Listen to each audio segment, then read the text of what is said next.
She asked, hijab, isn't that oppression? No, it's not oppression, it's covering. The women covering their heads or covering their bodies is not an oppression. Their husband didn't tell them to do that. Their fathers didn't tell them to do that.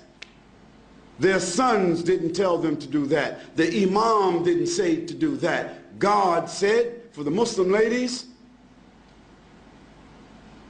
draw your clothing across your bosoms and do not allow your natural ornaments to be shown except to those within your family circle. What are the natural ornaments of women, in case you don't know what they are?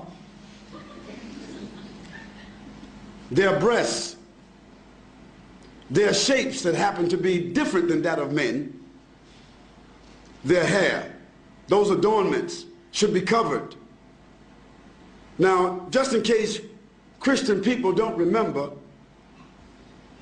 just 40 years ago, Christian women never went to church without covering their heads. It wasn't it. Isn't that true? Ask your grandmothers.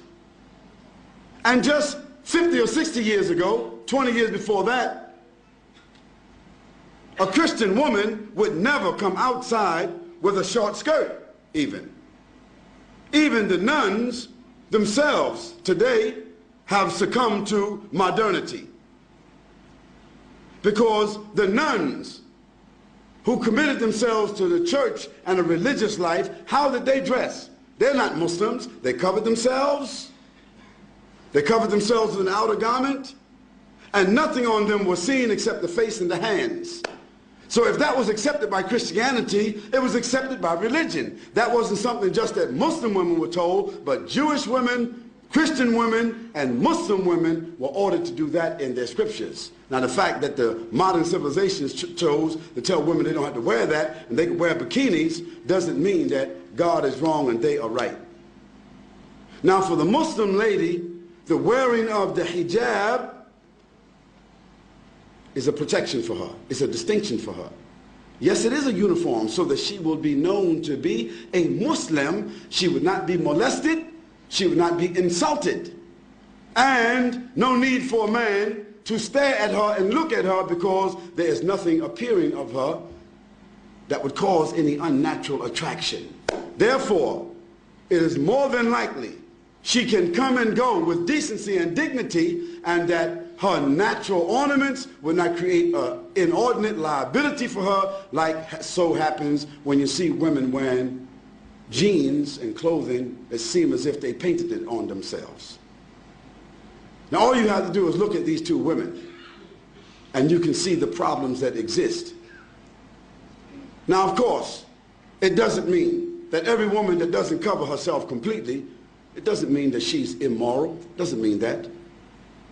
But the Quran gives to the Muslim women what we consider to be an ounce of prevention is worth what? What's the what is it called? An ounce of prevention is worth what? A pound of cure. So just like any one of you, if I asked you, what's your PIN number? You wouldn't tell me. If I came to visit you in your house, you wouldn't have your certificates of deposit in front of me. You wouldn't have your jewels in front of me. You wouldn't have your stack of money or your savings in front of me, distributed just because I'm a friend and everything should be transparent. No, you have those valuables in a place that is safe. Might be a bank, might be a safety deposit box. Well, that's just money. That's just tangible things. So don't blame us and don't blame God if he tells us that our mothers and our wives and our daughters, that they should be covered and in a safe place. The person asked about segregation. Why do Muslim women, why are they segregated? They're not segregated.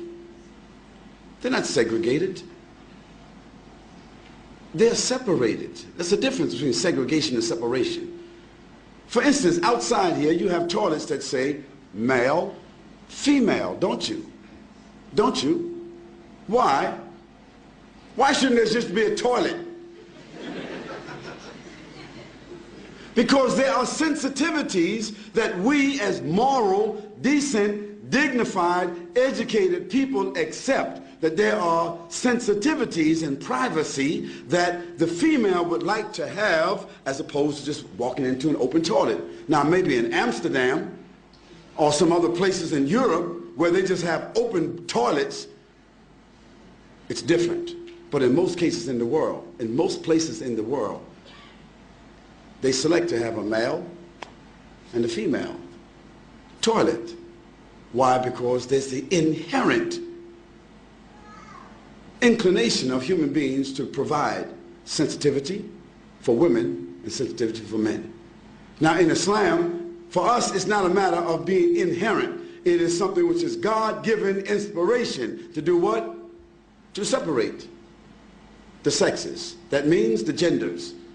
Doesn't mean absolute separation, like we can't see each other, we can't talk to each other, but generally, my wife just doesn't, I don't go to another man's house and I just sit down with his wife and dance with his wife, and he sit down and dance with my wife, and this is a matter of friendship. Bob, just drop over anytime you like. Okay? We don't do that. No, I come to visit Bob or Abdullah. Abdullah's wife comes to visit my wife. I don't socialize with his wife, and he doesn't socialize with my wife. Although there may be occasions where we eat together, our families socialize together, but generally, after boys and girls reach the age of 7, the Prophet said, even if they're brothers and sisters, separate them from the bed. And when they get to the age of menstruation and they realize another level of consciousness, then give them separate rooms. What to do what? To preserve and protect them from tendencies that human beings have, tendencies that has manifested itself in civilizations where they don't do that protection. So we are obeying Almighty God. That's what we're doing. And sometimes we just have to believe what God orders us to do and benefit from the medicine. Sometimes when we don't follow what God tells us to do, then we see later on the reasons why. So we don't apologize for that. We say that it brings us dignity, it brings us distinction. Whether it be the hijab of the women or the separation of the men and the women, it brings us distinction, it brings us dignity and protection and morality, additional morality. That's why we do it.